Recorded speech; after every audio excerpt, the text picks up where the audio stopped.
Bonjour à tous, ici Manon Fabre.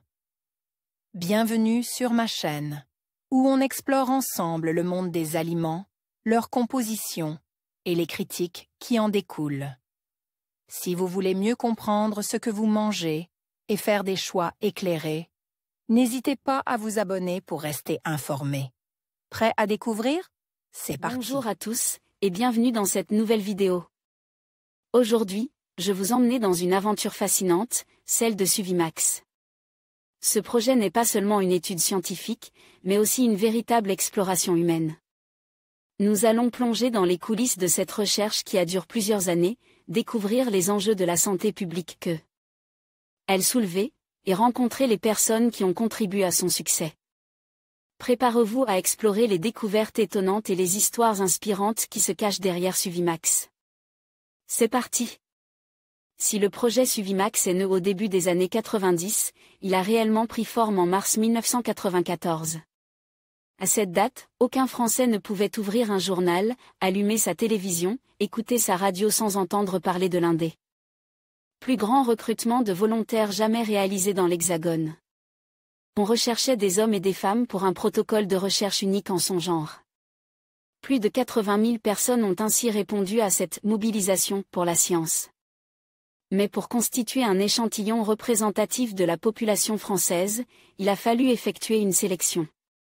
Au final, ce sont 13 017 volontaires qui ont accepté de donner 8 ans de leur vie pour faire progresser la recherche, 7 886 femmes de 35 à 60 ans et 5 141 hommes de 45 à 60 ans. L'aventure pouvait commencer. Un objectif ambitieux. Mais il ne s'agissait pas avec Suvimax de faire progresser la science pour le plaisir.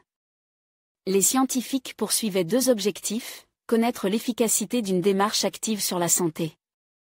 Il s'agissait ici d'évaluer l'effet d'une supplémentation en vitamines et minéraux antioxydants sur la santé, notamment sur la prévention des maladies cardiovasculaires et des cancers. Constituer une gigantesque base de données sur la consommation alimentaire, l'état nutritionnel et l'état de santé des Français. Cette gigantesque banque d'informations permettra de mieux connaître les relations existant entre l'alimentation et la santé. Quand public et privé collaborent. Avoir aussi actualité la tremblante du mouton pourrait être transmissible à l'humain actualité.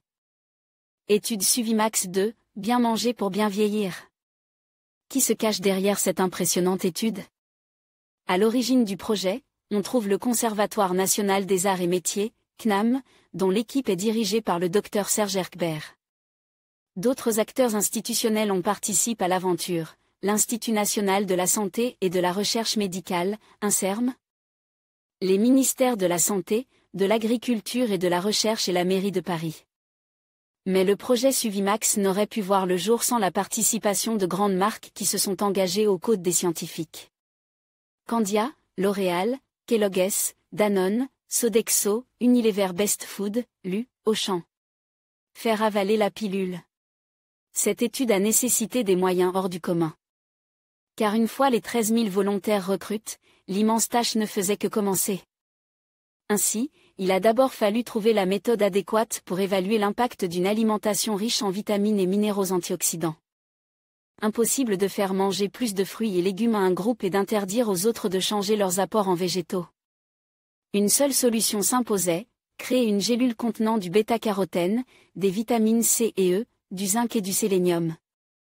Mais attention, il s'agissait d'en mettre à des doses nutritionnelles, c'est-à-dire ce que l'alimentation seule peut apporter, et non de donner des doses médicamenteuses.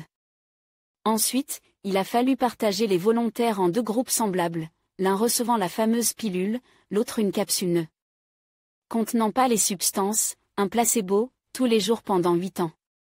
Au total, 30 millions de pilules ont été avalées en 8 ans. Une surveillance poussée. Bien sûr, il fallait durant ces 8 ans connaître les habitudes des volontaires et surveiller leur état de santé. Une organisation très poussée a été mise en place, comprenant différents volets, des questionnaires santé, un boîtier raccordo.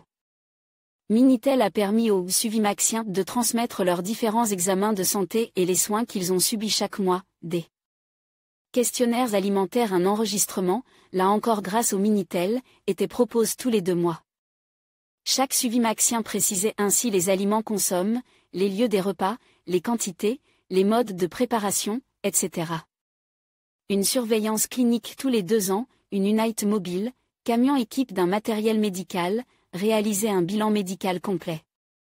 De chaque Suvimaxien, examen clinique, électroencéphalogramme, mesure de la tension artérielle, frottis cervico-vaginal, recherche de sang dans les selles et enfin mammographie pour les femmes de plus de 50 ans.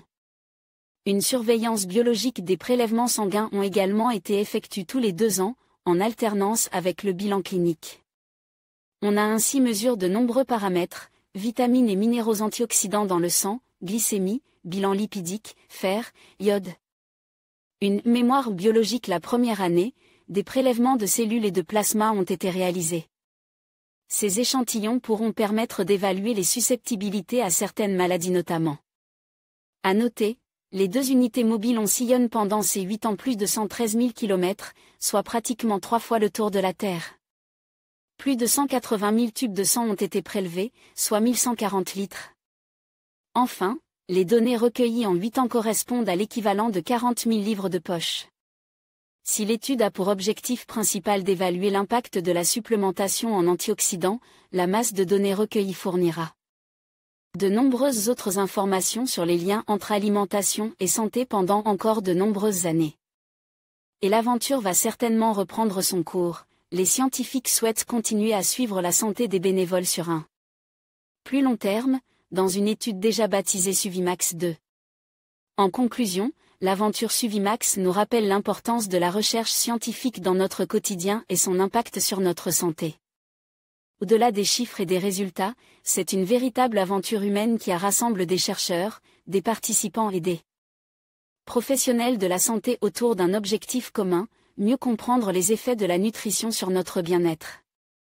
Grâce à cette étude, nous avons non seulement enrichi nos connaissances, mais aussi renforcé les liens entre science et société. Continuons à explorer ensemble ces horizons prometteurs pour un avenir plus sain.